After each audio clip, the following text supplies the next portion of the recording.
पुण्यार्जक हैं। विद्या अरह गुरु भक्त परिवार, कृष्णा नगर, दिल्ली। श्री राजेश कुमार जैन, श्रीमती अंजना जैन, बेटी अंजलि जैन, सुपुत्र राहुल कुमार जैन, श्रीमती अर्चना जैन, पौत्र तीर्थ जैन, पौत्री तिथि जैन, बेटी दामाद श्रीमती रागिनी, डॉक्टर पूर्वेश राज। प्रतिष्ठान राजेश क्लॉथ स्टोर, शाहपुरा, भिटौनी, जिला जबलपुर, मध्य प्रदेश। बोलिए पंच परमेष्टि भगवान की, अहिंसा परमो धर्म की, भगवान महावीर स्वामी की, परम पूज्य आचार्य गुरुवर श्री विद्यासागर जी महाराज की, परम पूज्य आचार्य श्री समय सागर जी महाराज। आज आजादी का दिन है। पूरा देश स्वतंत्रता दिवस मना रहा है। जश्न और जुनून में डूबा हुआ है। जैसे किसी व्यक्ति के लिए जेल से स्वतंत्रता मिलती है लंबे वर्षों के बाद, अपने आप को जब स्वतंत्रता पाता है तो बड़ा खुश दिखाई देता है। ऐसे ही बहुत वर्षों के बाद, लंबे समय के बाद,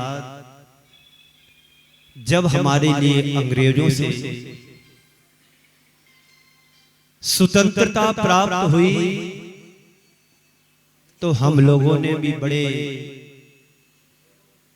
जश्न और जुनून के साथ स्वतंत्रता दिवस को मनाया। आज की तारीख में हर व्यक्ति के जीवन में एक अलग प्रकार का उल्लास और उमंग दिखाई दे रहा है। बात स्वतंत्रता की है। आखिर स्वतंत्रता है क्या? सबसे पहले हमारे मन में सवाल आता है कि स्वतंत्रता है क्या? स्वतंत्रता क्या? स्वतंत्रता क्यों? स्वतंत्रता को कैसे पाया और स्वतंत्रता का आनंद क्या? ये चार शब्द आपके सामने रखे हैं कि स्वतंत्रता क्या है, स्वतंत्रता क्यों होना चाहिए और स्वतंत्रता को पाया कैसे और स्वतंत्रता का आनंद क्या है। जब कभी स्वतंत्रता की बात आती है हम केवल व्यवस्था का स्वतंत्रता की बात करते हैं। आज की तारीख में देश आजाद हुआ, ये सबको विदित है, पता है। इसका मतलब क्या? अंग्रेजों के द्वारा बनाए हुए कानूनों को, नियमों से हमने आज की तारीख में आजादी प्राप्त की। अभी तक हम परतंत्र थे, अंग्रेजों के अधीन थे, अब हम स्वतंत्र हो गए। एक स्वतंत्रता का रूप है व्यवस्थागत स्वतंत्रता, लेकिन स्वतंत्रता का संबंध मात्र इतना ही नहीं है। सच्चे अर्थों में स्वतंत्रता का मतलब आध्यात्मिक स्वतंत्रता भी है। जैसे अभी एक यहाँ पर वक्ता के रूप में कह रहे थे, बाहर मात्र की स्वतंत्रता हमारे लिए पर्याप्त नहीं है, हमारी आत्मा को भी स्वतंत्र होना चाहिए। अनेक जन्मों से हमारी आत्मा कर्मों से जकड़ी हुई है।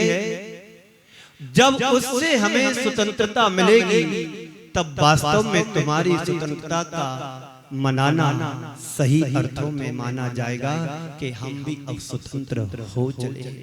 हमारे गुरुदेव कहा करते थे, भारत आज भी सोने की चिड़िया है, मात्र एक चिड़िया को तुम बचा लोगे तो आज भी देश सोने की चिड़िया बन सकता है। लेकिन विडंबना ये हमारे साथ है, हम सोने की चिड़िया की बचाने की तो बात करते हैं, पर जीवन की चिड़िया की हम आए दिन हिंसा करते चले आ रहे हैं। तो देश हमारा कैसे सोने की चिड़िया को बचा पाएगा? संत कहते हैं स्वयं पर स्वयं की स्थापना का नाम स्वतंत्रता है। स्वयं में लीन हो जाने का नाम स्वतंत्रता है। अपने अंदर विचार करके देखो, अपने अंदर विचार करके देखो तुम कितने स्वतंत्र हो। पिता की स्वतंत्रता बेटे की अपेक्षा से है, बेटे की स्वतंत्रता पिता की अपेक्षा से है।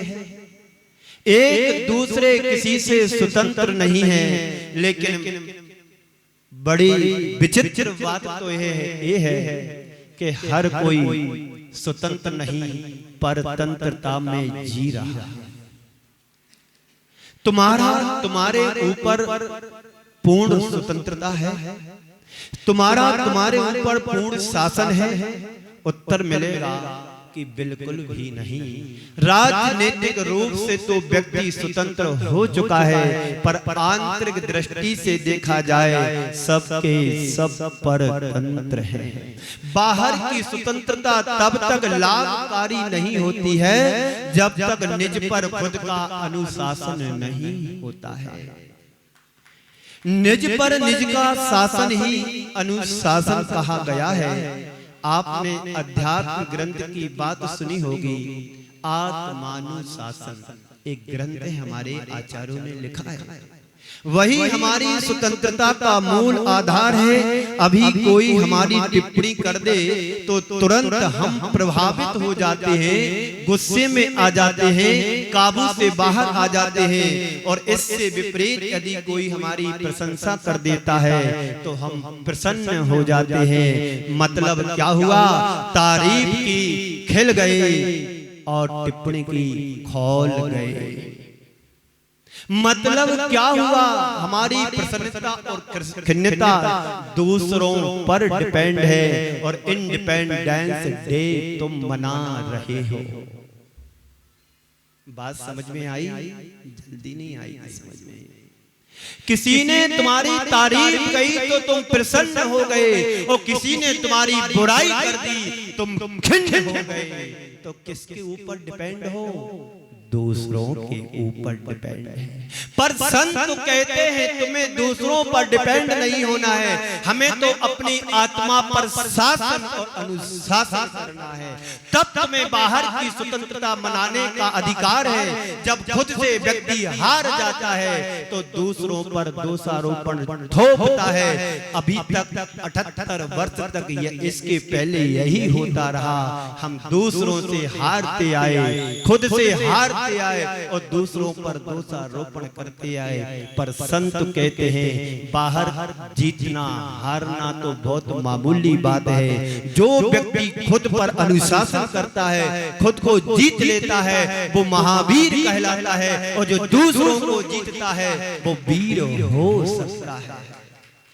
आज हम स्वतंत्रता दिवस बड़ी स्वतंत्र रूप में मना रहे हैं। हम उन जवानों को याद करें जो सीमा पर जाकर के रात और दिन एक कर रहे हैं। तब कहीं हम जाकर के स्वतंत्रता की सांस ले पा रहे हैं और अपने घर में सो पा रहे हैं। बंधुओं, हर वर्ष आप स्वतंत्रता दिवस मनाते हो, पर अपने मन से पूछो कि कभी तुम्हारे मन में एक विकल्प आया कि सीमा पर जो जवान तैनात हैं उनके बारे में तुमने क्या सोचा? कितने जवान हमारे बेमौत मारे जाते हैं आतंकवादियों के द्वारा। कभी आपने उनके बारे में सोचा? उनके पक्ष में कुछ विचार रखे?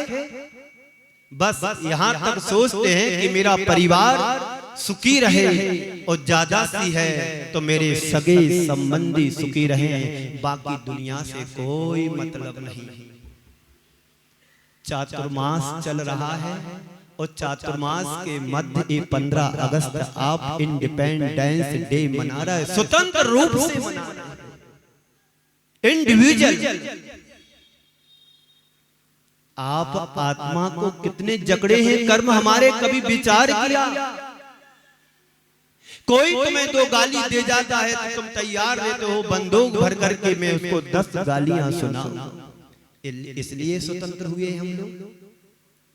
बोलो हम किस लिए स्वतंत्र हुए?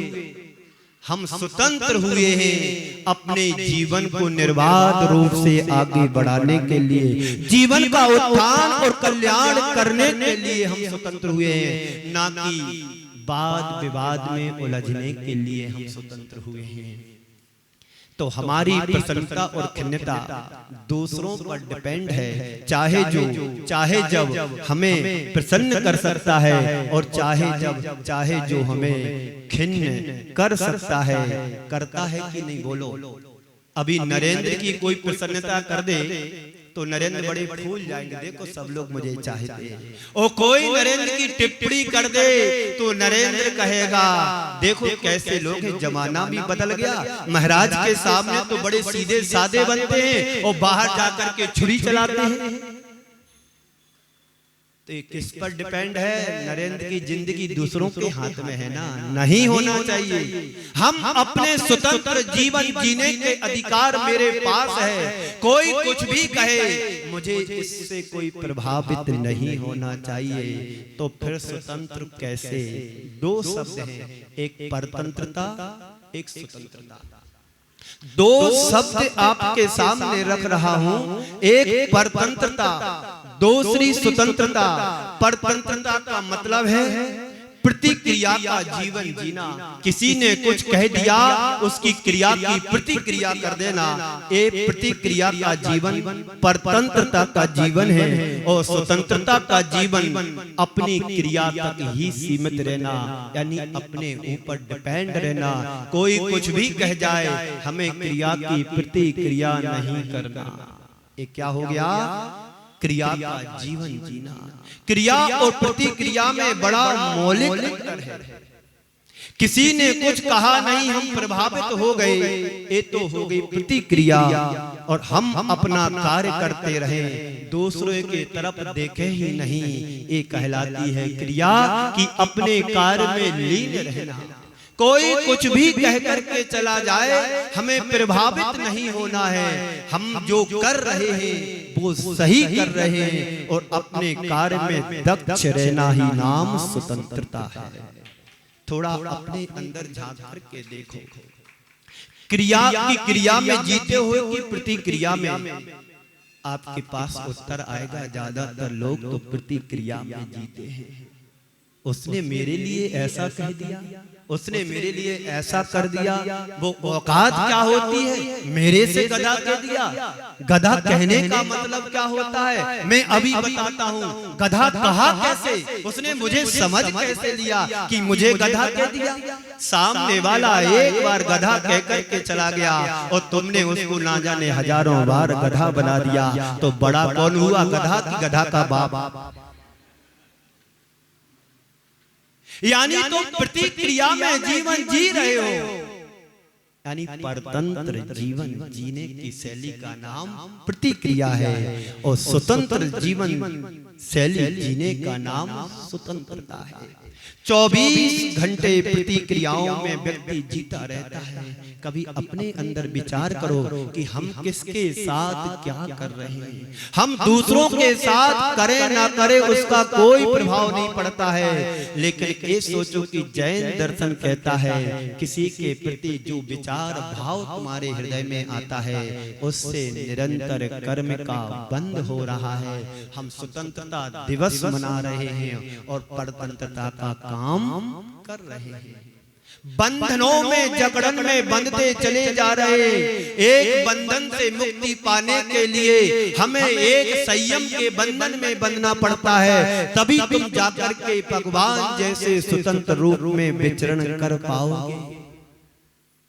बंधन अभी कर्मों का है, जब निर्बंध होगे तो मुक्ति पाओगे, भगवान सिद्ध बन जाओगे। तो जिसके कारण हमारा मन प्रभावित होता है और अशांत होता है। संत कहते हैं तुम्हें जो करना है तुम करो, पर प्रतिक्रिया मत करो। पर सामने वालों ने एक कहा, हम 10 सुनाने को तैयार होते हैं। क्यों? अभिव्यक्ति की आजादी है तुम्हारे पास, तुम्हें कहने की स्वतंत्रता तुम्हें मिली हुई है, इसलिए ना जाने तुम कुछ भी कहते चले जाओ। ऐसा नहीं होता है। वो बोल सकता है तो हम भी बोल सकते हैं, वो सुना सकता है तो हम भी सुना सकते हैं।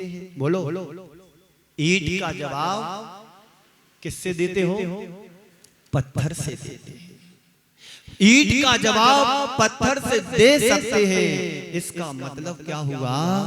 तुम उसके अधीन हो गए ना। सामने वाला तुम्हें चाहे जैसा घुमा सकता है, नचा सकता है, अगर तुम उसके अधीन हुए हो तो फिर स्वाधीन कहां से बने? बोलो, स्वाधीन बने क्या? नहीं बने।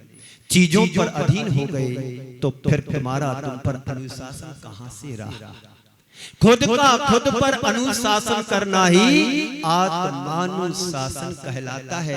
बाहर की स्वतंत्रता गत तो तुमने व्यवस्था बना ली है, पर संत कहते हैं अपनी आत्मा की स्वतंत्रता बनाने के बारे में भी थोड़ा सोचो। अंग्रेजों से लड़कर के उन जवानों को, शहीदों को याद करो जो अपने परिवार को छोड़ करके, माता पिता को छोड़ करके कम उम्र में रोड पर आकर के अपनी जान निछावर कर दी, और आज तुम स्वतंत्र रूप से इस भारत में विचरण कर रहे हो। भगत सिंह को याद करो, सुखदेव को याद करो, और राजगुरु को याद करो जो फांसी के फंदे पर चढ़ गए। कितनी उम्र थी पता है तुम लोगों को? 20-21 वर्ष की उम्र में फांसी के फंदे पर झूल गए। क्या जरूरत थी उनको मरने के लिए? नहीं। यदि मेरा जीवन इस देश के काम में आता है तो मुझे मरना भी पसंद है, पर देश को जैसे बने वैसे स्वतंत्र कराना हमारा कर्तव्य है। और आज आप लोग घर में गहरी नींद सो रहे हैं। जरा याद करो, आप पढ़ते हैं, गीत में पढ़ते हैं, क्या गाना गाते हो? जरा आंख में भर लो पानी, जो शहीद हुए थे उनकी जरा याद करो कुर्बानी। जरा याद करो कुर्बानी जो शहीद हुए थे, जरा आंख में भर लो पानी। उन शहीदों के प्रति तुम्हारे हृदय में क्या प्रतिक्रिया होती है? आप कम से कम एक बच्चा ऐसा पैदा करो जो देश के काम आए, और एक बच्चा ऐसा पैदा करो जो धर्म के क्षेत्र में काम आए, और एक बेटा ऐसा तैयार करो जो तुम्हारी परवरिश करे। तब तुम्हें स्वतंत्रता दिवस मनाने का अधिकार है। झंडा रोहण कर लिया, फोटो खिंचा ली, सेल्फी ले ली, हो गए स्वतंत्र। ये स्वतंत्रता का असली रूप नहीं। स्वतंत्रता का सही रूप तो वह है जो सीमा पर जवान तैनात हैं, उनके प्रति हमारे हृदय से कुछ अच्छे उद्गार निकले और उनको कुछ करने के लिए हम आगे बढ़ सके। तब हमारी स्वतंत्रता मनाने का एक बड़ा अच्छा तरीका माना जाएगा। आज तुम स्वतंत्र रूप से घर में रह रहे हो, सड़कों पर घूम रहे हो, यात्राएं कर रहे हो और जीवन का निर्वाह कर रहे हो। अगर भारत सरकार उन सैनिकों को यदि सीमा पर ना रखें तो कभी भी तुम्हारे घर पर बारूद, बम, गोला गिर सकते हैं। अभी आपने देखा था भारत और पाकिस्तान का युद्ध चला था महीने 2 महीने पहले, कितने लोग सीमा पर मारे गए। कभी आपने दिल से याद किया उनके घर जाकर के थोड़ी हम व्यवस्था दे दें?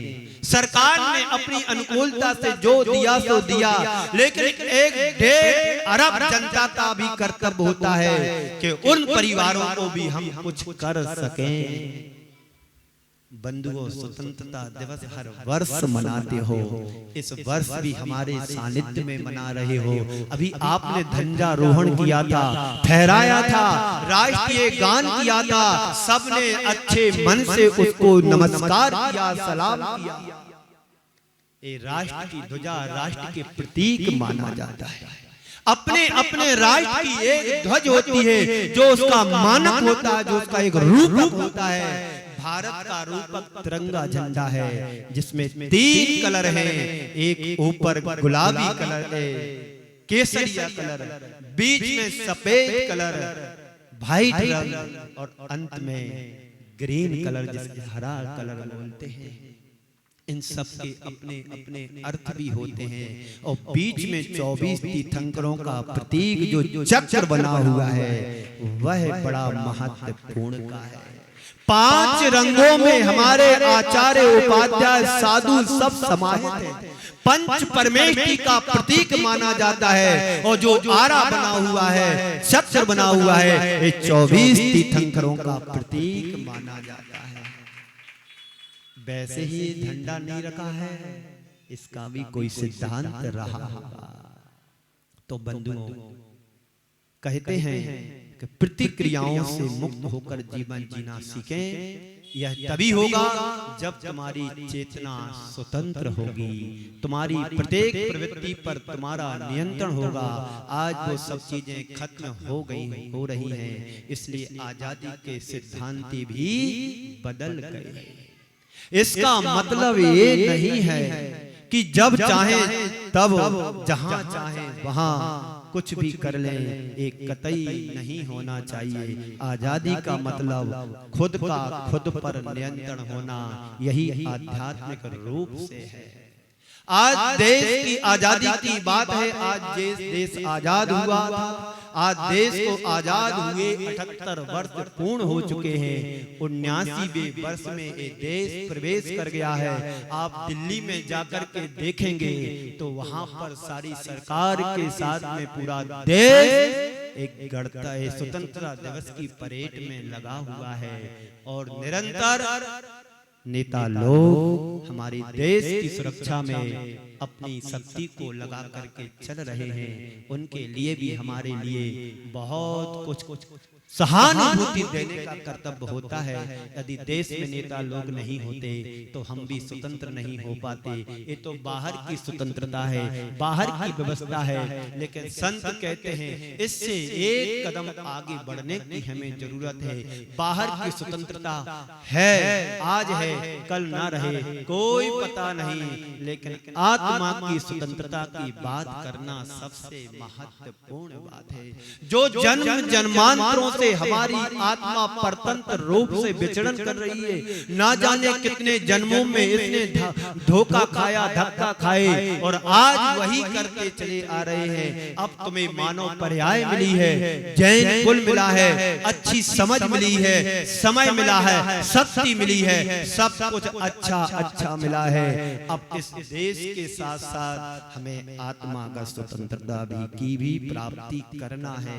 बंधुओं, 78 वर्षों में देश आगे भी बढ़ा है, लेकिन आजादी का जो प्रयोजन था वो बहुत दूर चला गया है।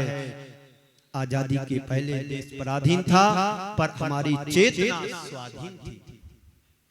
आजादी के पहले देश पराधीन था, पर हमारी आत्मा चेतना स्वाधीन थी। आज देश स्वाधीन है पर आजाद है, पर हमारी चेतना पराधीन है। चेतना पराधीन हो गई है, सोच पराधीन हो गई है, चिंतन पराधीन हो गया है। सब कुछ पराधीन होता जा रहा है। हमने सब कुछ पराये को आत्मसात कर लिया है। जिसकी चेतना पराधीन होगी वो स्वाधीनता का आनंद नहीं ले सकेगा। आज हर व्यक्ति की सोच पराधीन बन गई है, संकीर्ण बन गई है, गुलाम बन गई है। अंग्रेजों का शासन भले ही चला गया, लेकिन अंग्रेजियत आज भी यहाँ पर हावी होती चली जा रही। हमारे गुरुदेव भारत इंडिया नहीं, भारत बोलो का नारा दिया है। और मोदी सरकार ने इस बात को स्वीकार भी कर लिया, इस देश में अंग्रेजी धीरे धीरे पलायन होना चाहिए। अब वो हर जगह इंडिया ना लिख करके भारत लिखा जाने लगा। एक गुरुदेव का अथक प्रयास आज हमारे सामने आ गया। अंग्रेज को छोड़ करके चले गए, लेकिन कुछ चीजें यहाँ पर ऐसी छोड़ करके चले गए जिसको हम आत्मसात कर रहे हैं और आगे चल के हमें बहुत बड़ी दिक्कत उठाने वाली बात है। एक तो अंग्रेजी छोड़ करके चले गए, दूसरी चाय लेकर के आया था, चाय छोड़ करके चला गया और आप लोग चाय में इतनी चाय में डूब गए कि आत्मा की स्वतंत्रता भी भूल गए। बंधुओं, गुरुदेव ने स्वरोजगार के लिए बहुत कुछ कहा, किया, करवाया और गुरुदेव ने भारतीय शिक्षण पद्धति को ध्यान में रखते हुए, भारतीय संस्कृति को ध्यान में रखते हुए प्रतिभा स्त्री जैसे संस्थाओं को खुलवा करके, संस्थान को खुलवा करके बालिकाओं के लिए लोक शिक्षण के साथ साथ उनको संस्कार देने की भी पद्धति के साथ में संस्थाओं को खुलवाया। और आचार्य गुरुदेव विद्यासागर जी महाराज ने जो महात्मा गांधी का सपना था, खुद धागा बुनो और कपड़ा बना करके स्वदेशी बनो, विदेशी वस्त्रों का बहिष्कार किया था, पर गुरुदेव ने जगह जगह हथकरघा जैसे केंद्रों को खुलवा करके आज बेरोजगारों को रोजगार मिल रहा है। जेलों में भी हथकरघा केंद्र चल रहे हैं, वहां पर भी हजारों कैदी वस्त्रों का निर्माण कर रहे हैं और स्वतंत्र रूप से कपड़ा बुन करके आज हमारे बाजार में, मार्केट में आ गया है। तो एक गुरुदेव का बड़ा उपकार हम सबके लिए रहा। और बताऊं, गुरुदेव ने जीवन जीने के लिए भाग्योदय सागर मध्य प्रदेश में भाग्योदय जैसे हॉस्पिटल का निर्माण कराया।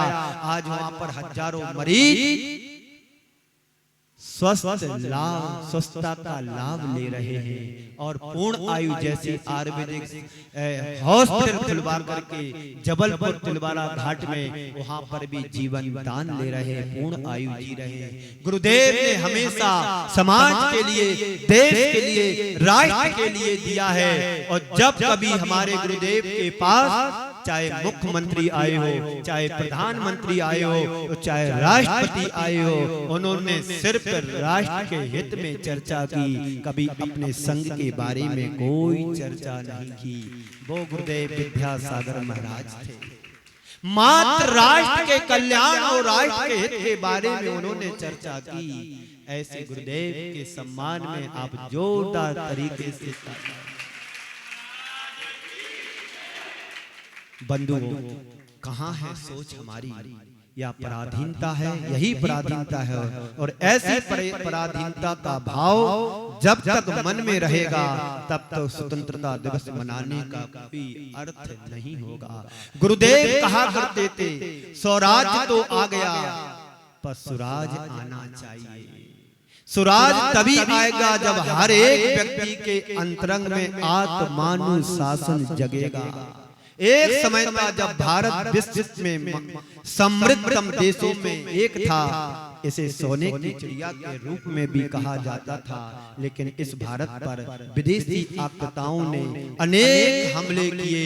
गुरुदेव कहते हैं उस दिन भारत एक समृद्ध भारत बन जाएगा जिस दिन भारत का प्रत्येक नागरिक अपने भीतर एक विशुद्ध भारतीयता को जन्म देगा, तभी भारत समृद्धशाली देश बनेगा।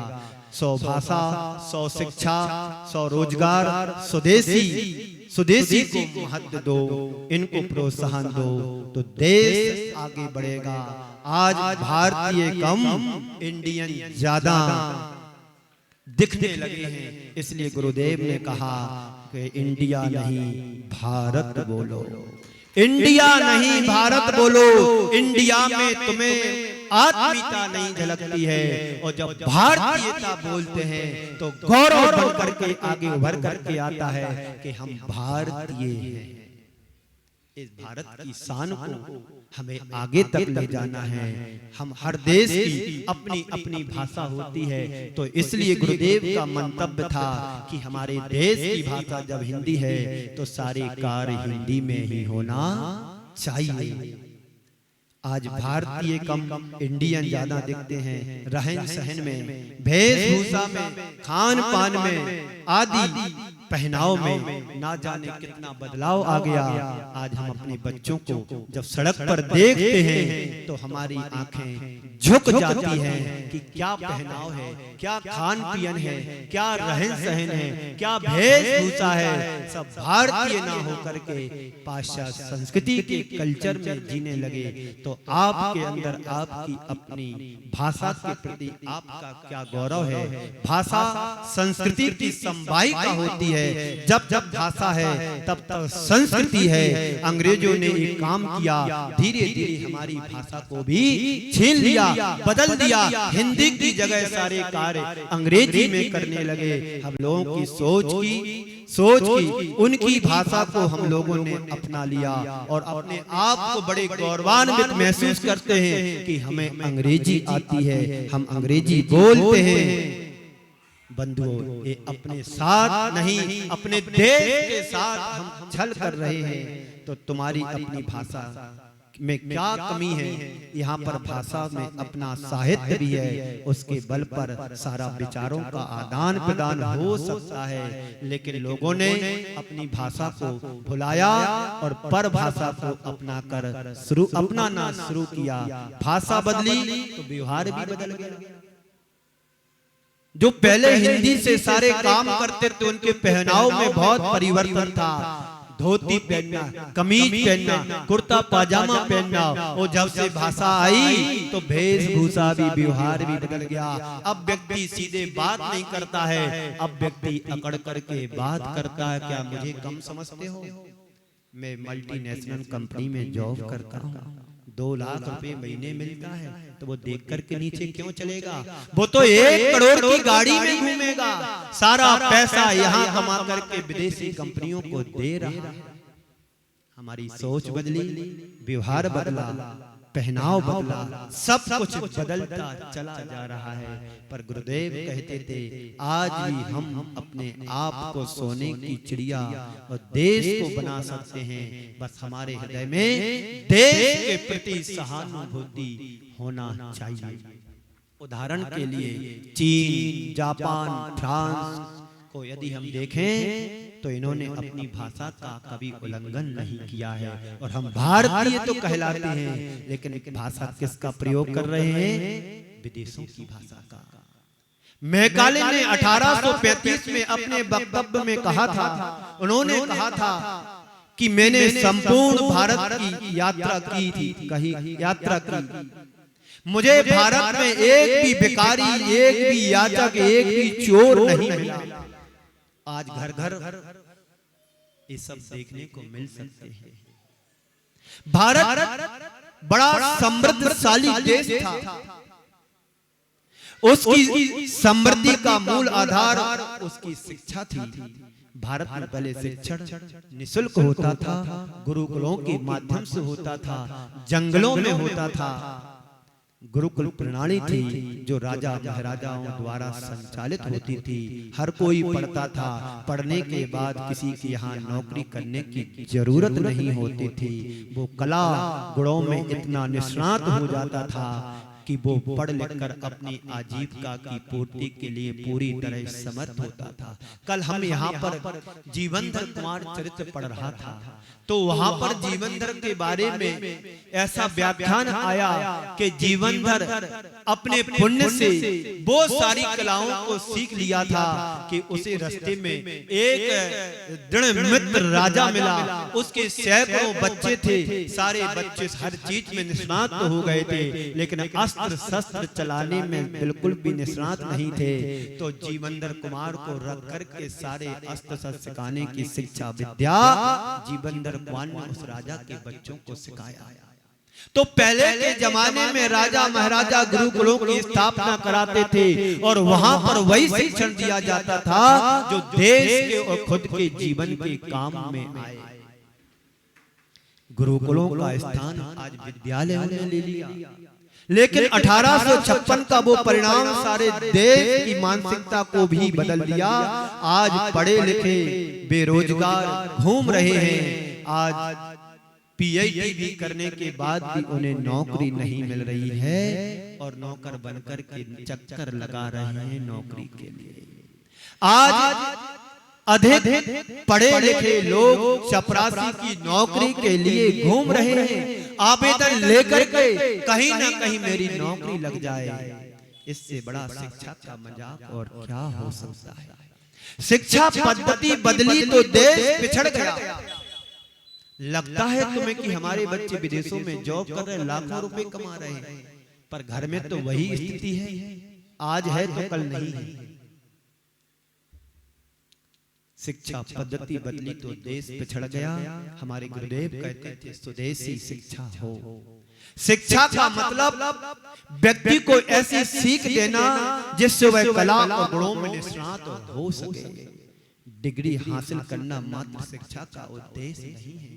अभी आप बच्चों को देख रहे थे, नृत्य कर रहे थे, राष्ट्रीय गान के प्रति उनका समर्पण जैसा यहाँ पर रिकॉर्डिंग चल रही थी, वैसा वो नृत्य और गान के साथ वही अपनी एक्टिविटी दिखा रहे थे। ये भारतीयता की पहचान है कि आज भी हम भारत में सब पा सकते हैं। बस हमें अपनी सोच बदलना है, शिक्षा पद्धति को बदलना है, भारतीय संस्कृति के सिद्धांतों को आत्मसात करना है। तो आज हर बालक हमारा महात्मा गांधी बन सकता है, राजगुरु बन सकता है, भगत सिंह बन सकता है और अनेक अनेक जो शहीद हुए हैं उनके नाम से अपने देश को आगे बढ़ा सकते हैं। आजाद क्या नाम था उनका? चंद्रशेखर आजाद, सुभाष चंद्र बोस, ये महान हस्तियां थी। इनके सामने अंग्रेजों ने घुटने टेक दिए, पर इन लोगों ने हार नहीं मानी। बंधुओं, तो डिग्री हासिल करना मात्र शिक्षा का उद्देश्य नहीं है, लेकिन वो व्यवस्थाएं बिगड़ी हैं और देश की अवस्था का हम सबके देश की अवस्था हम सबके सामने है। उसमें बदलाव बहुत ज्यादा अपेक्षित है। बंधुओं, आप सभी ने आज स्वतंत्रता दिवस को मनाया। ये स्वतंत्रता बाहर की ही नहीं होना चाहिए, हमारे अंतरंग की भी होना चाहिए। हम बाहर की स्वतंत्रता में तो पास हो गए, लेकिन अंदर की स्वतंत्रता में सभी फैल हैं। बाहर फैल हो जाते कोई बात नहीं, लेकिन अब जब अवसर मिला ही है तो हमें अवसर का लाभ पूरा लेना चाहिए। इस कार्यक्रम के पुण्यार्जक थे विद्या अरह गुरु भक्त परिवार, कृष्णा नगर, दिल्ली। श्री राजेश कुमार जैन, श्रीमती अंजना जैन, बेटी अंजलि जैन, सुपुत्र राहुल कुमार जैन, श्रीमती अर्चना जैन, पौत्र तीर्थ जैन, पौत्री तिथि जैन, बेटी दामाद श्रीमती रागिनी, डॉक्टर पूर्वेश राज। प्रतिष्ठान राजेश क्लॉथ स्टोर, शाहपुरा, भिटौनी, जिला जबलपुर, मध्य प्रदेश।